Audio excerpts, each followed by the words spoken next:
Hi! ఈ తెలుగు రాష్ట్రాల్ని కుదిపేసిన ముగ్గురు అక్కా చెల్లెళ్ళు ఎవరో కాదండి. మా చెల్లెళ్ళనమాట. వరుసకి చెల్లెళ్ళవుతారు.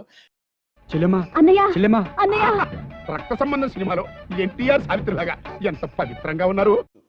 పెద్ద చెల్లి అందగత్తి, రెండో చెల్లి అప్సరస, మూడో చెల్లి ఇంకా హీరోయిన్. తిట్టారా మెచ్చుకున్నారా? నీకు ఎలా కావాలి తల తీసుకో. ఒక బూత్ ముందు నుంచి వస్తాం. సుప్రభాతం ముందు వచ్చి మేము వస్తాం. అది మా వంశం యొక్క ఇది. బూతులు బూతులు బూతులు.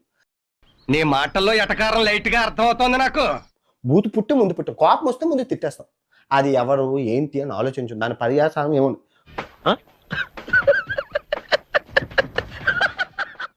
వ్యాపారం చేయడంలో చేత కాక మా కర్మ బాగోగలేక బీపీ ఎక్కువయ్యి ఇంకా బాగుంటే బలుపు ఎక్కువై తిట్టేశాం. అనవసరంగా నోరు పరేసుకున్నారండి. కాలు జారితే తీసుకోవచ్చు, నోరు జారితే తీసుకోలేవండి. మీకు నచ్చితే నీ దగ్గర డబ్బుంటే కొను, లేకపోతే మానేసాయి. ఇంతే రిచ్. మా పికిల్స్ రిచ్ అమ్మ. ఇప్పుడు మీరు చెప్తే తెలిసిందండి. మా అలేఖ్య చిట్టి పికిల్స్ రిచ్. రిచ్ పీపుల్ తినాలి, పూర్ పీపుల్ తినలేరు. ఈ ఎటకారాలకు లోపమే లేదు. బీపీ నోటు దూలం ఉన్నోడికి వ్యాపారం